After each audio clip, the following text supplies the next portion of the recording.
Bonjour, bonjour à toutes et tous. Bienvenue à ce webinaire Great Place to Work Coursera. Nous sommes ravis de vous avoir avec nous aujourd'hui pour cet échange sur l'IA et les compétences, donc comment préparer vos équipes au métier de demain. Donc je suis Tiffaine Gallier, je suis directrice du conseil chez Great Place to Work France et je suis avec Quentin. Bonjour à tous, merci pour cette invitation. Alors, Quentin, donc de Coursera, donc on va comme ça avoir un échange à deux voix sur ce sujet passionnant. Alors, avant de commencer, ça nous semblait important de pouvoir juste reposer les choses, partager avec vous un état des lieux. Naturellement, nous allons poursuivre notre propos, mais si vous avez quelconque question, n'hésitez pas à utiliser le chat qui est vraiment sur votre droite, que vous puissiez donc écrire vos différents questionnements. On regardera tout ça en fin de webinaire. Donc alors, ce que l'IA change vraiment, eh bien, des premiers chiffres en fait sont ressortis de nos études. Effectivement, chez Great Place to Work, nous faisons du conseil et de l'audit sur tous les sujets d'expérience collaborateur et de marque employeur. Donc forcément, l'IA fait partie des éléments un peu disruptifs de cette expérience collaborateur depuis les quelques dernières années. Nous menons un certain nombre d'enquêtes auprès d'entreprises, mais aussi auprès d'un échantillon représentatif de salariés français. Et donc cette année, cet échantillon nous a révélé que 59% des salariés français utilisaient des outils d'intelligence artificielle générative. Donc on voit que c'est une adoption qui est vraiment assez généralisée, en tout cas qui prend bien. Cela étant, eh bien, 43% de ces salariés français déclaraient ne pas être accompagnés par leur entreprise. Donc, ce qui questionne quand même sur ce sujet, sachant qu'on y reviendra. Mais sur les formats d'accompagnement qui sont ressortis dans cette étude, eh bien, ça tournait plutôt au fait d'avoir l'usage, le droit d'utiliser un outil et des formations plutôt de compliance, de RGPD, etc. sur l'IA. On leur a aussi demandé quelle était leur relation par rapport à cette grande transformation. Qu'est-ce qu'ils en pensaient? Quels pouvaient être les impacts? Alors, ce qui est intéressant, c'est que nous avons vraiment une relation qui est assez balancée, en fait, sur ce propos, notamment puisque sur le top 3 des impacts, ce sont plutôt des impacts positifs que les salariés français font ressortir. Nous avons l'optimisation des outils, le gain de temps, l'allègement des tâches répétitives. Cela étant, en quatrième point, eh bien, nous avons quand même l'exclusion des personnes qui ne maîtriseraient pas ces technologies. Donc, on sent vraiment qu'on est sur une ligne de crête quant à notre perception vis-à-vis de cette transformation. Et donc, Tiffen vient de poser les chiffres de Great Place to Work qui sont assez évocateurs, surtout sur la partie des salariés qui se sentent pas suffisamment accompagnés. Aujourd'hui, on voit bien que même s'il y a cette vision du gain qui pourrait être, on va dire, perçu et du bénéfice pour les employés, ils ne sont pas tous en mesure de le mettre en place. Mais simplement aujourd'hui, la rapidité de la disruption est absolument jamais vue avant. On le sait, vous en êtes tous rendus compte. Et ça va plus vite même que ce que l'on peut penser au sein même de nos organisations. Aujourd'hui, dans la plupart des organisations, vous allez avoir des gens qui ont déjà commencé à créer des agents, à changer les processus de l'entreprise sans même que les dirigeants soient au courant, sans même que vous en ayez eu l'impression. Donc, nous, chez Coursera, je ne sais pas si vous nous connaissez, mais on est une plateforme de contenu en ligne et on a toujours essayé d'être le plus disruptif possible. Donc, ne m'en voulez pas si je suis un peu provocateur. Aujourd'hui, ça va être un peu mon rôle avec Tiffaine qui, elle, est la sage de notre groupe. Tiffaine, si tu veux passer à Bien sûr. la suivante. Oui, et effectivement, ben, en lien avec, ce que tu as pu, partager, c'est qu'on sent vraiment, qu'il y a, bah, que c'est une transformation qui est vraiment perçue, hein, par, les salariés comme étant plus, qu'une transformation liée à un outil en particulier, mais vraiment une transformation liée à l'évolution des métiers. Vraiment, quand on leur demande quelles sont les 3 transformations prioritaires de votre organisation cette année, on a vraiment en tout premier lieu l'évolution des métiers. Donc naturellement, à cause de l'IA, mais pas que. Donc on est sur une tendance beaucoup plus large. Et effectivement, face à cette, tendance, eh bien, on pourrait se dire: «Ben, il faut former». Mais, c'est un paradoxe, aujourd'hui, c'est que former tel qu'on l'a toujours fait, eh bien, ne semble plus suffire. Effectivement, quand on continue avec les salariés français, on se rend compte que, 66 d'entre eux ont bénéficié au cours de l'année d'au moins une formation en ligne ou en présentiel. Donc on pourrait se dire que c'est déjà pas mal, 66. Mais ce qui est intéressant, c'est qu'on voit que 56 des salariés français ont acquis de nouvelles compétences cette année. Donc, nouvelles compétences, hein, c'est très large, ça peut être lié à l'IA ou sur autre chose. Donc ce qui est intéressant, c'est de se rendre compte que, eh bien, on n'est pas sur, 66. On perd, finalement, des salariés français entre ceux qui ont eu une formation et ceux qui ont acquis de nouvelles compétences. Donc alors, il est tout à fait possible que ce soit des formations de consolidation de compétences actuelles, mais c'est vrai que dans, l'état, où nous nous trouvons, avec ce besoin d'évolution des métiers, eh bien, c'est une perte de points entre les 2 scores, qui nous interroge. Et effectivement, il y a, certaines causes, qui peuvent être identifiées. Pourquoi est-ce que ces formations, n'ont pas forcément l'impact, qu'on souhaiterait bah, avoir, et pourquoi est-ce que ça n'atteint pas le terrain? En fait, le premier point, c'est, le risque d'une déconnexion entre les formations et le travail réel. Notamment, là ce n'est pas une de nos études, c'est, une étude du MIT de 2025, mais en fait, on se rend compte, notamment sur les projets d'IA, que 95 de ces projets n'atteignent jamais la phase opérationnelle en raison de formations trop théoriques. En fait, on a ce vrai, découplage entre formation et terrain. On a aussi une logique qui est ponctuelle, c'est-à-dire que, ce n'est pas avec, quelques formations par-ci par-là, que l'on va pouvoir vraiment cranter. Là, on a une autre étude, qui, nous montre qu'un collaborateur consacre 25 minutes par semaine à la formation, alors que 44 des compétences vont évoluer d'ici 5 ans.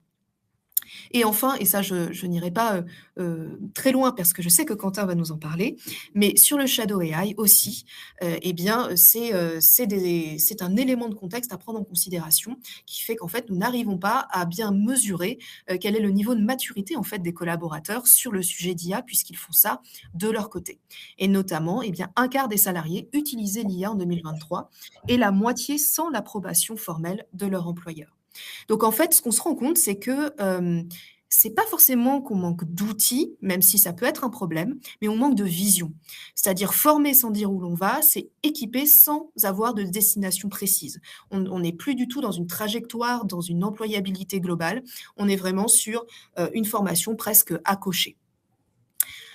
Et ce qui effectivement sur l'IA peut être en particulièrement compliqué. Et c'est encore plus intéressant puisque si nous repartons côté salariés français, 55 d'entre eux, déclarent avoir besoin de monter en compétences au cours des 5 prochaines années et 64 se projettent d'ici 5 ans dans la même entreprise, sur le même poste ou en mobilité interne. Donc il faut se dire qu'on a quand même ce vrai besoin, et que ce n'est pas en, recrutant, des, talents à l'extérieur que cela va marcher. Puisque c'est les collaborateurs que vous avez aujourd'hui dans vos organisations veulent rester, vont rester. Donc, il faut qu'on trouve un moyen, eh bien, de les embarquer dans cette transformation. Et c'est vrai que, bon, la réalité du terrain, je vous parlais, du pourcentage de salariés français déclarant, être formés, mais quand on leur demande, «Est-ce que vous avez vraiment eu un échange sur vos besoins de formation, sur vos perspectives d'évolution?» on tombe à 46, ce qui est vraiment très peu et avec des populations particulièrement en retrait. Les plus de 55 ans, 37, les non-managers, 38, et sur le secteur de l'enseignement, 29. Donc on a vraiment une problématique, sur, ben, de manière générale, mais sur certaines populations en particulier. Et côté, dirigeants, donc là, c'est une étude qui vraiment se concentre sur le point de vue des dirigeants face à l'IA. Eh bien, 43 d'entre eux, déclarent avoir mis en place des programmes de formation formels sur l'IA. 50 fournissent des conseils à leurs équipes sur la manière d'utiliser l'IA au travail. Donc déjà, on se rend compte que sur ces 2 chiffres, eh bien, on n'est quand même pas sur une grande majorité et en plus, bon, on ne sait pas quelle est la qualité de ces formations ou de ces conseils. Mais ce qui nous a particulièrement interrogés avec Quentin, quand on a préparé cette intervention, c'est la tension entre les 2 chiffres suivants. 34 des dirigeants ont l'intention de former leurs collaborateurs contre 66 qui préfèrent recruter à l'externe. Or, ce que je vous disais il y a quelques instants, eh bien, c'est que les collaborateurs sont ont a priori envie de rester. Donc, ça va être un peu compliqué. Et je pense que, Quentin, tu disais même que ça partait du principe que les candidats qui étaient en capacité d'être bons en IA avaient envie de rejoindre l'entreprise en question, ce qui n'est pas tout à fait certain. Non, et quand on voit la rapidité à laquelle la disruption est en train d'arriver, je me garderais bien de faire des prédictions sur quelle va être la société dans laquelle on va vivre dans 2 ans ou comment l'économie va être transformée. Je pense que personne n'est en mesure de le dire et toutes les prédictions qu'on a faites jusqu'à maintenant étaient soit fausses, soit en dessous de la réalité. Donc, mais il y a quand même quelque chose qui est en train de se passer et qui va très vite et qui est une vraie lame de fond. C'est qu'aujourd'hui, vous avez des équipes de 10, 15, 20 personnes qui sont capables de faire le même travail qu'une grande organisation de 1000, 5000 personnes est capable de faire. En se déployant avec des agents IA, la capacité de travail, de création est gigantesque. Et ces équipes-là, qui sont qu'on va considérer comme des entreprises AI native, vont apporter une énorme disruption pour nos grandes entreprises. Le problème qu'on va avoir, c'est que ces 66%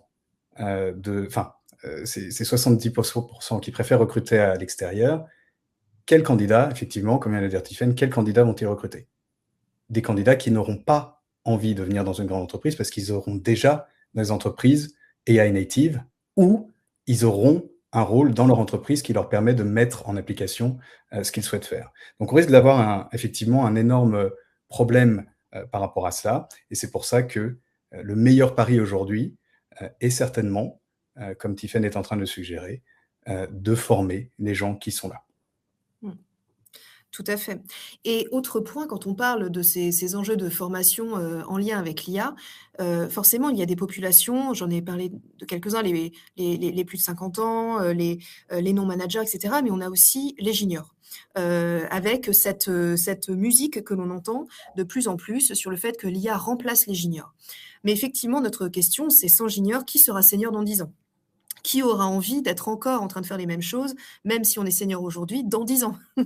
Et quand on regarde certaines études, eh bien, on voit que, sur une étude de 2025 de Stanford, moins 13 donc on observe un moins 13 d'offres juniors dans les métiers exposés à l'IA entre 2022 et 2025 et moins 30 de recrutement de jeunes diplômés chez les Big Four, qui citent explicitement l'IA comme l'une des raisons.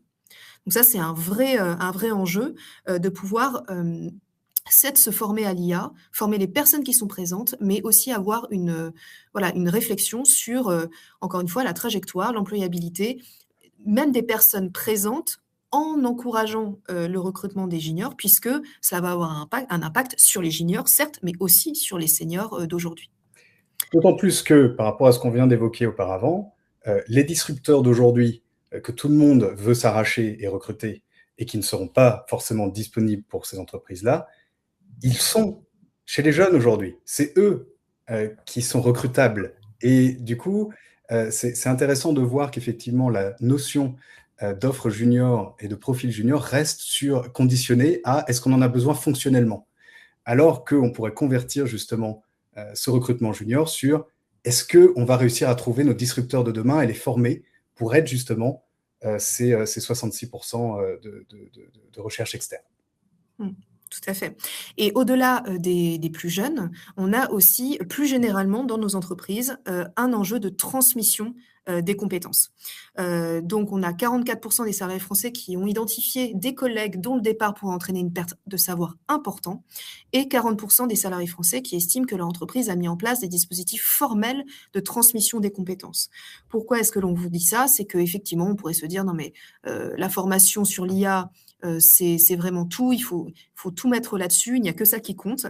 Mais en fait, on a un vrai enjeu de transmission et de formation de manière globale et ce sur, finalement, même les métiers, je dirais des tâches plus classiques, même sur, des enjeux et de la connaissance, je dirais tacite portés par, certains collaborateurs, notamment plutôt en fin de carrière. Donc, il y a vraiment cet enjeu de ne laisser personne de côté.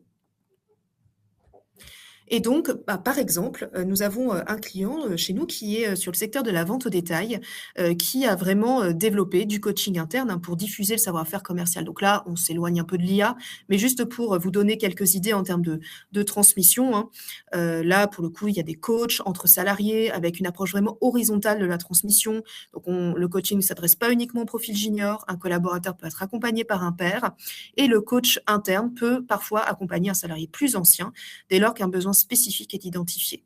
L'idée, c'est de diffuser rapidement ces compétences. Mais ce qui est intéressant, c'est que ce qui peut être fait est bien fait sur le savoir-faire commercial. Pourquoi ne pas l'imaginer sur d'autres types de compétences liées à l'IA ou autres. En tout cas, c'est vraiment quelque chose à prendre en considération. Et donc, comme Tiffaine vient de poser le paradoxe, on forme, on veut être formé, mais on n'acquiert pas forcément aujourd'hui sur ces technologies et les changements sont difficiles à voir au sein des entreprises. Donc du coup, on forme à quoi? Et à quoi on va former dans le futur? Et quelles sont les compétences du futur? Et comment on va aider nos salariés justement à acquérir les compétences dont on manque cruellement et qu'on veut recruter à l'extérieur?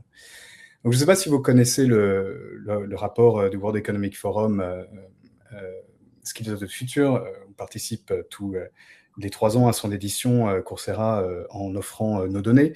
Celui-là vient de Executive Opinion Survey, qui est aussi lié à cette étude, et donc qui vous montre que les core skills qu'on est en train de rechercher le plus, bien évidemment, on est sur de la créativité, on est sur des compétences technologiques qui sont liées à l'IA directement, technological literacy, mais aussi, ce qui est très intéressant, c'est la capacité de penser créativement, d'être résilient, et la grande star du moment, je vais être un petit peu provocateur comme je vous ai prévenu que je pouvais l'être, la compétence du moment qui est le critical thinking. Et la question qu'on se pose, c'est donc effectivement, j'entends dire, le critical thinking, c'est super, c'est ce qui aujourd'hui va nous permettre de gérer les transitions par rapport à l'IA. La question, c'est vraiment, est-ce que c'est vraiment la compétence qui va nous aider? Est-ce que l'IA aujourd'hui est incapable d'avoir une connaissance critique? Qu'est-ce qu'on entend par connaissance critique? Est-ce qu'on entend la capacité de revoir le travail qui a été fait par une IA et de le valider ou de le reprendre? Est-ce que c'est ça qu'on entend par critical judgment?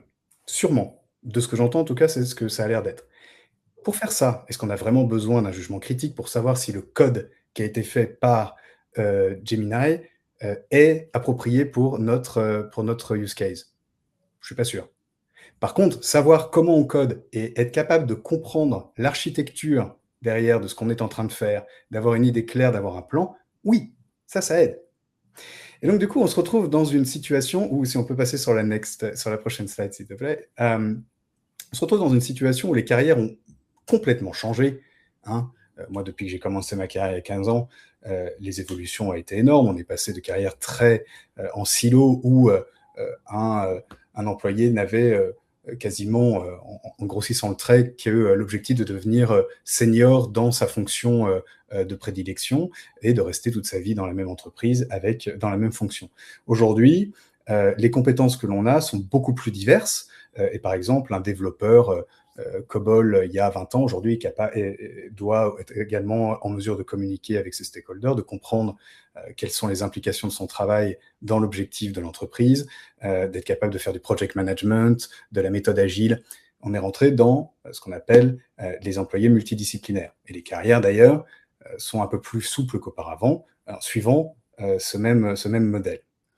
Dans le futur, par rapport à ce qu'on vient de dire sur quelles sont les compétences dont on a besoin, finalement, pour nous employer dans le futur avec cette révolution, personne ne peut le savoir. J'insiste encore là-dessus, c'est impossible de savoir comment ça va évoluer puisque chaque jour, c'est en train de changer. Par contre, il y a quelque chose qu'on peut se dire, c'est effectivement aujourd'hui, quelqu'un qui va utiliser les agents IA et qui va utiliser la technologie va se retrouver comme un chef d'orchestre qui va piloter des agents jusqu'à ce que ça change. Peut-être l'IA va devenir un chef d'orchestre dans quelques années. En attendant, Pour le moment, c'est ce qui fonctionne. Et pour ce faire, c'est pas forcément d'esprit critique qu'ils ont besoin. C'est de comprendre les compétences qu'ils vont ensuite déléguer à l'IA et être capable de déléguer intelligemment. Et ils vont se retrouver en fait chef d'orchestre, project manager des compétences qui vont être gérées par l'IA. Et donc, ça change fondamentalement comment est-ce qu'on apprend, puisque au lieu d'apprendre de manière très très profonde et très spécialisée une compétence, aujourd'hui ce qu'on voit, c'est plutôt un immense flot de compétences, on va dire plus literacy, plus connaissances de base, connaissances architecturales, plutôt que de la connaissance plus hard et plus technique. Donc si on va à la slide 20, il y a aussi quelque chose d'important sur la prochaine, parce que du coup, ça j'ai déjà couvert. Voilà. Merci beaucoup. Du coup, il faut aussi prendre en considération que si personne peut anticiper les bons skills, comment est-ce qu'on va s'organiser? Et surtout, prenons en compte le fait que chaque employé apprend de manière différente. J'avais un jour un client, je ne vais pas le citer, pour une entreprise de cosmétiques, qui avait eu une remarque que je reprends, qui m'est restée en tête depuis, c'était il y a pourtant 6 ans. Il y avait quelqu'un pendant la business review qui était en train de dire mais nos apprenants, ils ont besoin de cela. Et là, le directeur du learning, il l'a arrêté, il a dit stop, tu ne dis plus jamais ça dans les meetings. Alors, elle le regarde et elle dit mais pourquoi je ne comprends pas ce que tu me dis? Tu n'as pas une façon d'apprendre. Tu as autant de façons d'apprendre que tu n'as d'employés. Tu ne pourras jamais dire mes employés veulent, parce que c'est faux. Chaque employé va vouloir quelque chose de différent et apprendre de manière différente. Et ça, c'est quelque chose qui est fondamental. Parce que bien souvent, on essaie d'aller sur ce one size fit all. Est-ce qu'on a une recette qui permet, cette silver bullet, est-ce qu'on a une recette qui permet de résoudre les besoins et l'objectif qu'on nous a fixé? Pas forcément. C'est pas forcément possible. Mais on a des manières de s'adapter. Aujourd'hui, on a 3 grands types d'apprenants dans l'entreprise. On a les apprenants naturels. Ce sont les gens qui on en a à différents niveaux dans chaque entreprise, mais ce sont des gens qui ont la curiosité d'apprendre eux-mêmes, qui ont ça dans leur culture, qui vont toujours être dans cet état d'esprit de croissance. Et généralement, c'est ceux qu'on veut bichonner et conserver. Vous avez les opportunistiques. Les opportunistes, ce sont les apprenants qui vont apprendre si ils y voient un intérêt. Alors, ça peut être, mon manager m'a forcé à le faire. Bon. Ça peut être, j'ai envie d'avoir cette promotion, donc je vais m'y mettre. Ça peut être, je vais perdre mon job à cause de l'IA, donc il faut vraiment que j'apprenne. Ça peut être plein de choses. Et ces gens-là, il faut qu'on les motive un petit peu. Donc, ça reste notre job aujourd'hui pour les équipes learning et RH d'aller les motiver. Puis, vous avez ceux qui résistent. Et ceux qui résistent, ma foi, des fois, on arrive à les impliquer dans les projets et donc, du coup, on se sert de leur expertise pour les embarquer. Et puis, des fois, il y a des entreprises qui décident de les laisser de côté. Pourquoi est-ce que je vous parle de ça? Parce que aujourd'hui, quand Tiffen parle du shadow IA, c'est une notion qui est fondamentale. Aujourd'hui, vous avez, donc, comme Tiffen a dit, la moitié des employés qui utilisent l'IA sans approbation. Qu'est-ce qu'on fait avec ces gens-là? Est-ce qu'on leur dit non, arrêtez? Aujourd'hui, vous n'utilisez que les outils groupes et que les formations qu'on a préparées pour vous. Est-ce qu'on pense que ça, ce sera productif? C'est malheureusement la position de beaucoup de dirigeants aujourd'hui. Non, on cadre l'IA, on bloque tout et on forme uniquement sur ce qu'on veut que les employés sachent. Sauf que vous avez 50% qui font déjà autre chose et qui sont déjà beaucoup plus avancés. On peut décider de continuer à fermer les oreilles et à refuser qu'ils aillent plus loin. Ou alors, on peut décider que c'est une force pour l'entreprise et qu'on va les nourrir. Et donc, c'est ce dont on va parler par la suite, notamment en prenant en compte le cas de Schneider Electric. Simplement pour vous donner une petite idée aussi par rapport à l'IA. Il y a un moment, il y a une question qui se pose, qui est est-ce que l'IA peut s'apprendre de manière théorique? Est-ce que l'IA peut s'apprendre dans une salle de classe avec quelqu'un qui explique certaines choses? Ou est-ce que l'IA peut s'apprendre en regardant une vidéo? C'est pas certain. On est sur un outil qui demande plutôt de l'expérimentation que de l'apprentissage théorique et magistral. C'est pour ça que chez Coursera, on a développé énormément d'outils pour commencer à essayer. Mais vous voyez déjà une trame des messages que j'essaie de vous faire passer, c'est qu'il faut prendre le risque, il faut laisser ses employés expérimenter, il faut les laisser se former sur ce qu'ils souhaitent développer, parce qu'aujourd'hui, c'est comme ça qu'on va obtenir de la valeur et qu'on va permettre à nos employés aussi d'être plus relax face aux changements qui arrivent. Si tu peux passer sur la prochaine slide, s'il te plaît, Tiffaine, parce qu'on a un exemple super avec Schneider Electric qui est vraiment un de mes clients préférés. Donc Schneider Electric, on a commencé au début par leur équipe tech de 20 000 personnes, et puis aujourd'hui, l'ensemble des 150 000 collaborateurs a un accès à Coursera. Et vous allez être surpris de savoir qu'on a 45% d'utilisateurs actifs sur l'ensemble de l'entreprise par an. Donc c'est un programme qui a vraiment été une immense réussite. Et ils ont suivi, et c'est aussi pour ça qu'on en parle, nous, chez Coursera, on n'a pas de religion, simplement on est là pour véhiculer les best practices, les meilleures pratiques qu'on a la chance de voir chez nos clients. Et si tu passes sur la prochaine slide, s'il te plaît, Tiffaine. Voilà. Vous allez voir que, en fait, Schneider Electric a pris en compte certaines réalités et les a intégrées pour réaliser un programme qui fonctionne. Donc, ils sont partis du principe qu'aujourd'hui, ça c'est une étude qui est très intéressante, lorsque vous demandez à un employeur quel est son objectif par rapport à un programme d'apprentissage en entreprise, c'est ce qu'on vient de dire, c'est d'atteindre les objectifs qui ont été fixés sur certaines compétences par la direction. Très bien. Et bien souvent, c'est le message qui est relayé par les équipes learning. Hein, on veut atteindre les objectifs qu'on nous a fixés en termes de compétences sur certaines populations. Super. Quand on pose la même question aux employés, qu'est-ce qu'ils répondent? Ah non, moi je veux quelque chose pour moi, pour ma carrière, pour mon employabilité, pour reconnaître mes compétences, pour me permettre d'aller plus loin dans ma carrière. D'accord? Donc on a des employeurs qui veulent quelque chose pour les employeurs, des salariés qui veulent quelque chose pour les salariés. Comment est-ce qu'on réconcilie les deux? Et donc ça, c'est la méthode qu'a mis en place Schneider Electric en faisant un contrat SBO. Donc vous avez tous entendu parler de la Skills Based Organization. L'idée du contrat SBO, c'est on a un côté où l'organisation va demander des formations obligatoires ou fortement recommandées à ses employés, qui vont découler directement de la stratégie de l'entreprise. Donc, on répond à la partie bleue. Et derrière, en contrepartie, si l'employé est compliant, met en œuvre ce qu'on lui a demandé de faire sur la partie employeur, on va leur laisser la possibilité de se former eux-mêmes sur ce qu'ils veulent. Et ça, c'est assez magique parce que ça crée ce contrat entre l'employeur et l'employé qui fonctionne et qui amène à 45% d'utilisation de la plateforme. Si tu avances d'une slide, il y a un moyen de le mettre en place de manière peut-être un petit peu plus, on va dire, à une échelle plus raisonnable, mais qui vient du même concept, sauf que là, appliqué uniquement à l'intelligence artificielle. Reprenons aujourd'hui la stratégie de la plupart des entreprises quant à la formation IA. On développe un cours avec nos subject matter experts, avec soit du contenu qu'on a récupéré chez une plateforme de e-learning, soit du contenu qu'on a produit nous-mêmes. Très bien, on va donc faire un module qui va expliquer comment faire des prompts sur notre version maison de Copilot. Voilà. Je ne vais pas vous faire lever la main parce que je ne vous vois pas, mais je pense que c'est aujourd'hui, on va dire, l'action majoritaire que l'on voit chez nos clients. Est-ce que c'est suffisant? C'est vraiment pas sûr. Est-ce que ça va apporter de la valeur à nos employés? C'est pas non plus sûr. Donc, ce qui a été fait par Schneider et qui est très intéressant, c'est de reprendre cette idée du contrat SBO, de dire bah, très bien, vous avez un cours obligatoire qui est effectivement basé sur nos outils.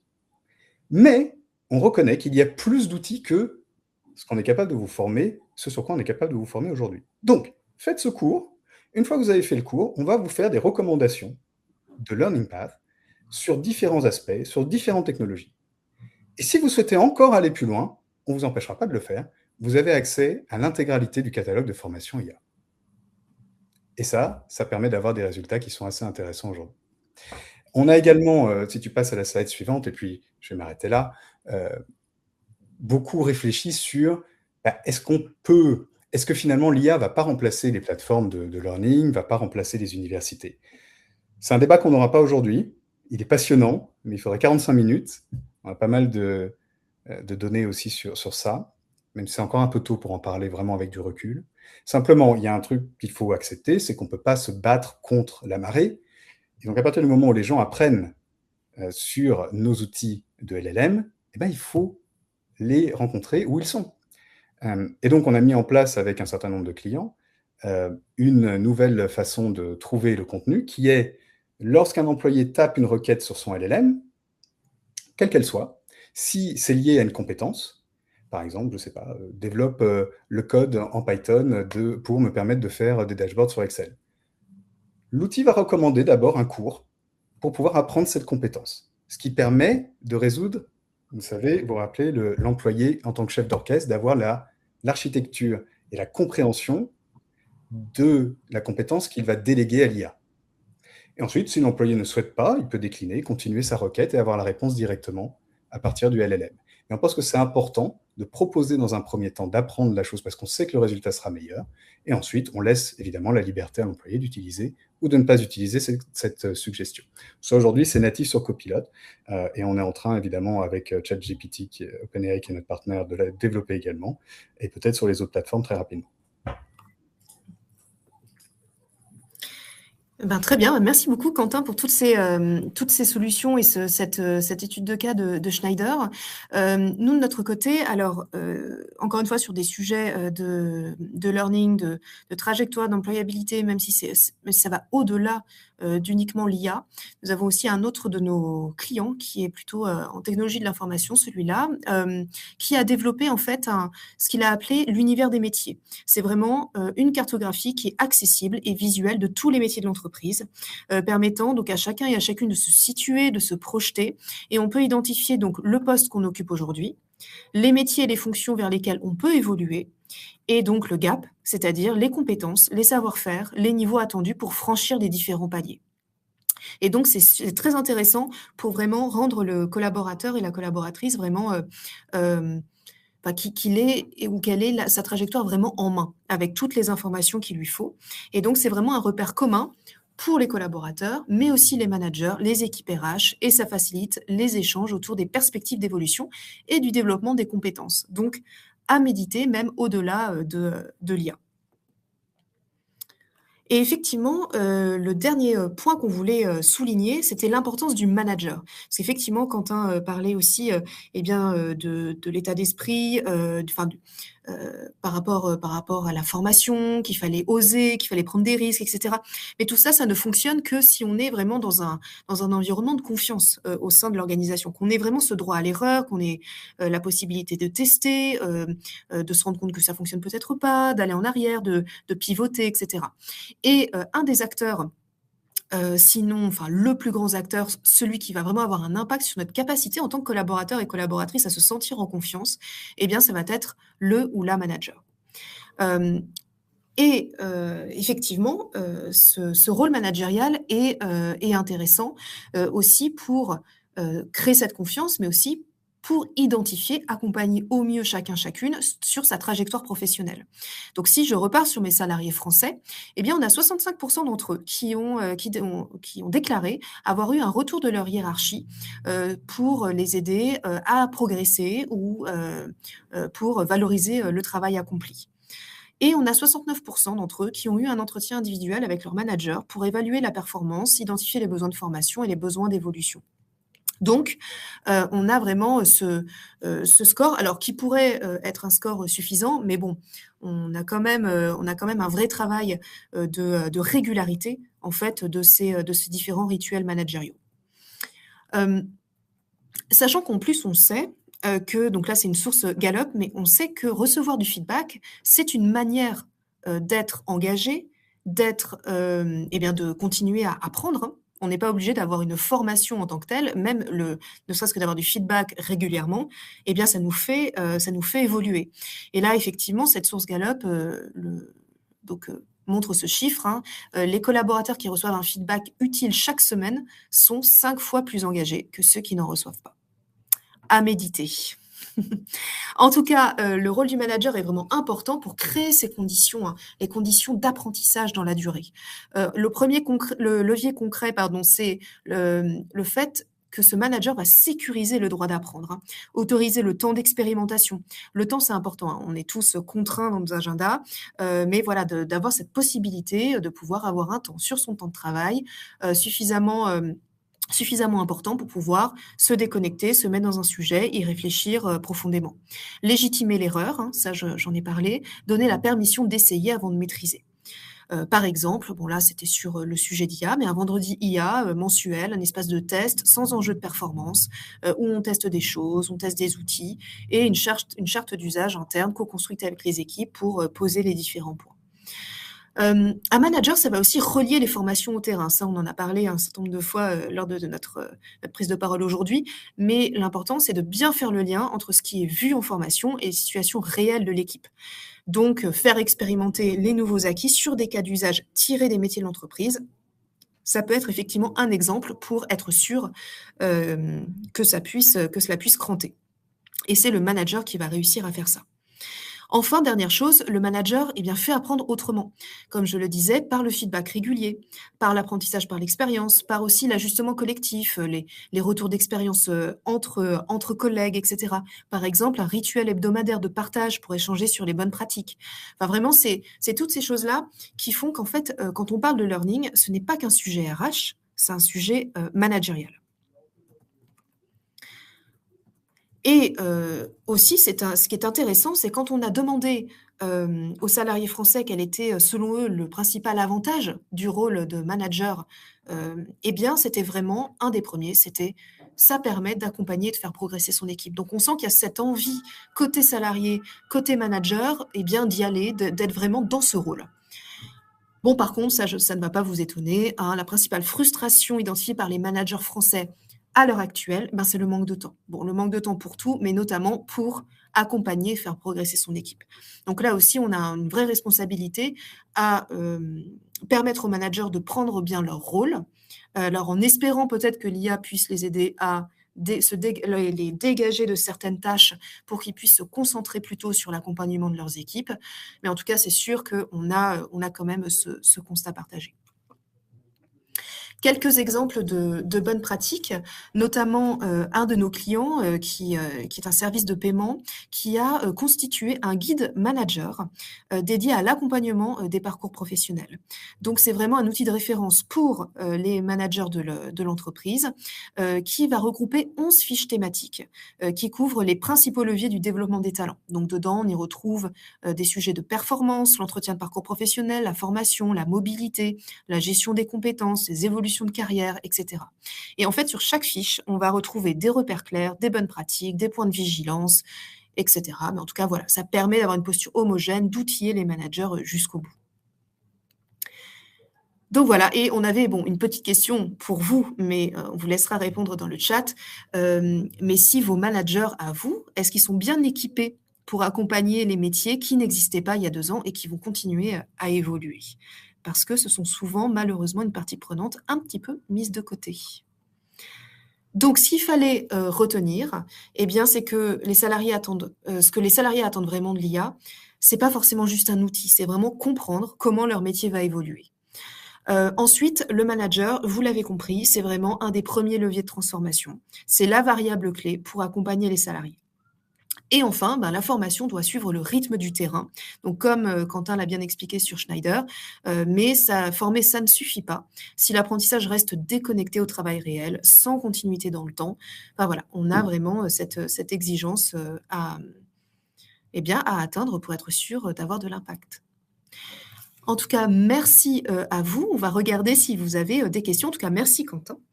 Et je pense que nous en avons déjà. Alors, que je regarde les différentes questions. Alors, j'ai une question sur... alors, peut-être, Quentin, tu as un avis. Donc, alors, bonjour, j'ai entendu parler des biais de l'IA, données enregistrées plutôt avec des bases occidentales, masculines, etc. Est-ce vrai? Qu'en pensez-vous? Comment y remédier afin d'avoir une vision élargie des stratégies et d'un maximum de données? C'est peut-être vrai. Je ne sais pas. Je vous invite à tester, puisque ça recoupe un petit peu les messages qu'on essaie de faire passer, c'est-à-dire vraiment l'apprentissage par l'expérimentation. Je comprends tout à fait les questions que ça puisse soulever et l'inquiétude que ça peut générer. Simplement, dans le cadre du travail, je suis pas sûr que ça ait un impact. En tout cas, moi, dans mon utilisation personnelle, puisque au final, c'est aussi là-dessus que je forme mes opinions, je ne l'ai pas remarqué et je n'ai pas eu, voilà, j'ai pas eu d'impact en tout cas négatif par rapport à ça.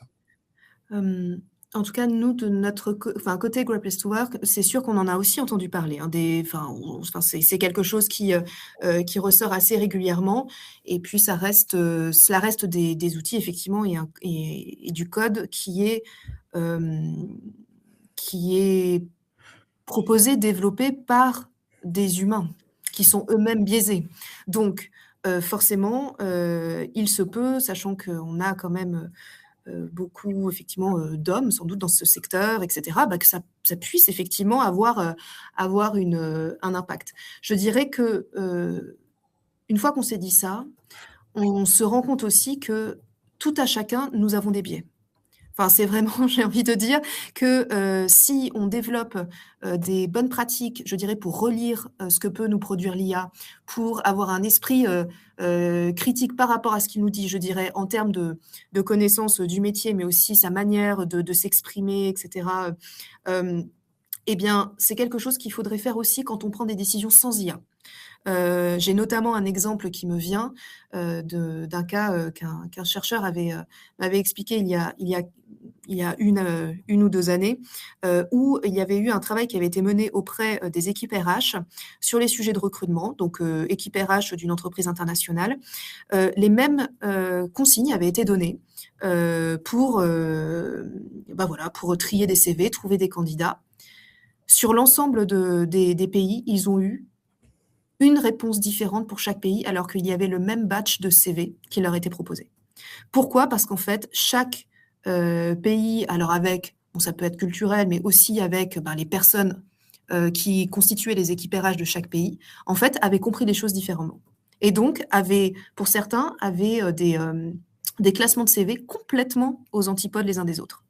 Donc tout ça pour dire que, sur, toutes les prises de décision, importantes, il est important de se calibrer en échangeant les uns avec les autres. C'est important et par ailleurs sur la partie, IA, je vous encourage, à on fera un webinar en octobre sur, l'impact de l'IA Act, sur ces sujets et notamment, il y a des prises de décision qui sont, obligatoirement à relire par l'humain quand elle est, en tout cas proposée en tout premier lieu par l'IA.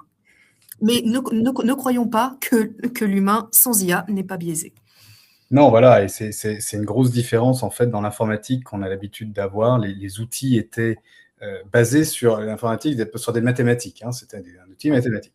Donc on est passé d'une technologie déterministe, hein, c'est comme ça qu'on l'appelle, c'est 1 ou 0, une action, if, then, à quelque chose qui prend en compte de multiples réalités et qui va prendre en compte en fait, qui va réagir et réfléchir et agir comme un humain. Donc pour faire écho à ce que vient de dire Tiffaine, il faut qu'on accepte le fait que cette technologie, elle est humaine. Donc, pas infaillible, mais extrêmement plus capable, des centaines de fois plus capable que les modèles mathématiques simples, déterministes qu'on avait auparavant.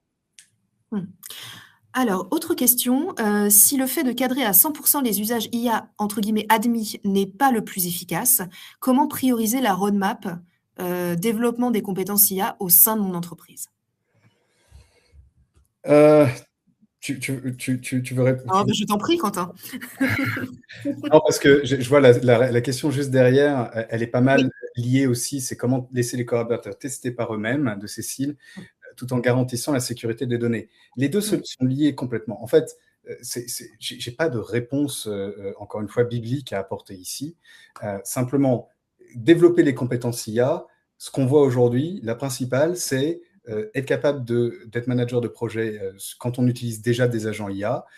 On a chacun nos règles, on est chacun à des niveaux différents. Donc il faut qu'on soit capable d'avoir une roadmap qui est extrêmement flexible et qu'on demande aussi aux employés de ça. Nous, chez Coursera, on a ce que s'appelle Verified Skill Pass qui permet de faire un test sur où on en est aujourd'hui, donc de quoi on en a besoin après. Mais comment laisser les organisateurs tester par eux-mêmes tout en garantissant la sécurité des données? C'est exactement ça, c'est la clé de voûte. Cette question est géniale parce que c'est ça c'est là qu'est le paradoxe et la difficulté. Et si on arrive à y répondre, à mon avis, on va gagner. Une des façons que ça puisse être fait, c'est au travers de la formation. Hein. On dit aux collaborateurs, voilà les risques, allez-y, mais soyez entièrement conscients des risques, plutôt que de les bloquer. Ça, c'est... Ouais, ouais, tout à fait et c'est vrai que pour peut-être donner un retour d'expérience, sur ce que l'on fait chez nous, Great Place to Work donc c'est quelque chose voilà, qu'on est en train de mettre en place parce que c'est effectivement, nous, on a Copilot également, donc qui a été ouvert et cetera. On a commencé à faire quelques formations. Forcément, on a commencé par la formation RGPD, compliant et cetera.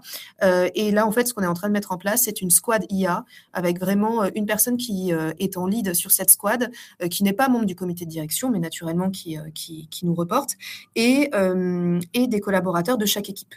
L'objectif, c'est vraiment alors naturellement, on a quelques règles de base, notamment sur les outils, sur lesquels il faut faire attention. Qu'est-ce qu'on peut mettre dans quel outil et cetera, pour des raisons de RGPD.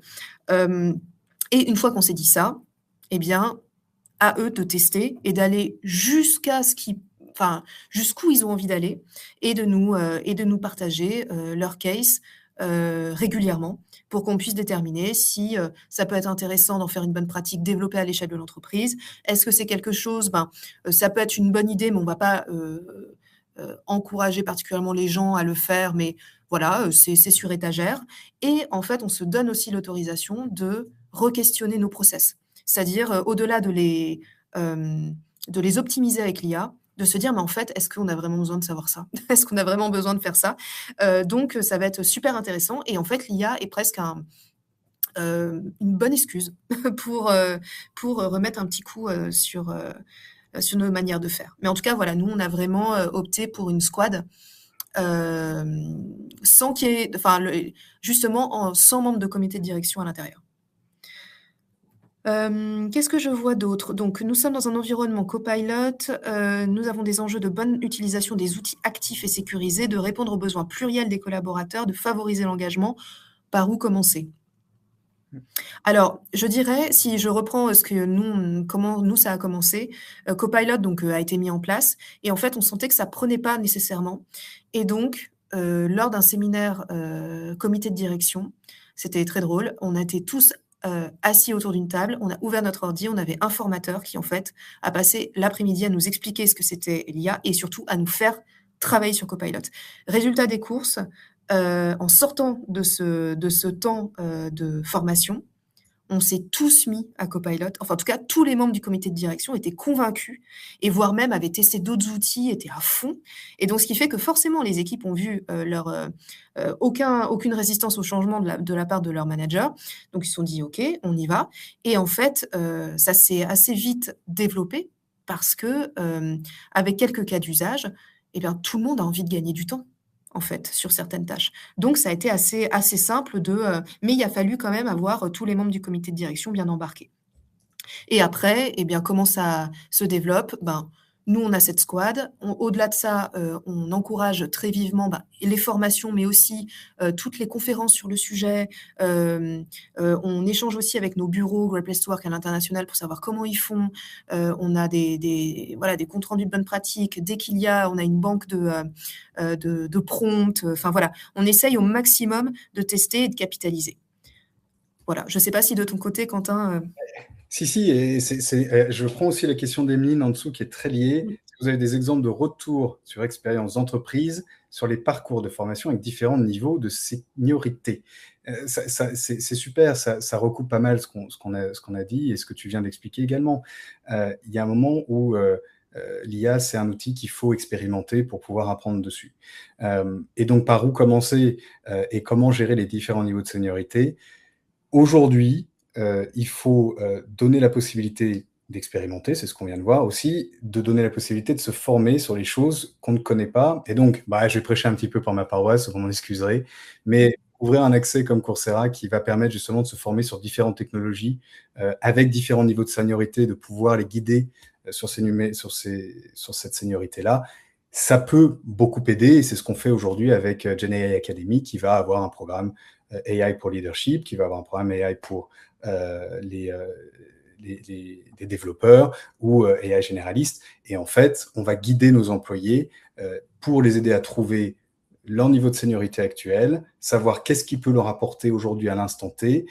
Comme Tiffaine vient de l'évoquer avec son histoire, trouver des use cases qui puissent être applicables immédiatement dans le cadre du métier de l'employé, parce qu'encore une fois, quand on a 50 000 employés, ils ont 50 000 façons de travailler, et l'IA va avoir 50 000 valeurs différentes. Donc voilà, expérimentation, ouverture du catalogue de formation aux justement différents use cases. Bah, parfait. En tout cas, il me semble que nous avons fait le tour des questions et en plus, eh bien, je vois le temps qui est passé. Donc, en tout cas, merci à toutes et tous pour votre participation, votre écoute aujourd'hui. Merci Quentin pour ta participation également. C'était un plaisir de faire ce webinaire avec toi. Pour ceux qui souhaiteraient continuer les échanges, vous pouvez nous trouver tous les deux sur LinkedIn. Et par ailleurs, vous avez le replay et le support du webinaire qui sera téléchargeable voilà, dès la fin du webinaire. Donc, n'hésitez pas, nous restons disponibles. Merci beaucoup, Quentin. Merci Tiffaine, merci à tous, bonne journée. Bonne journée. Au revoir.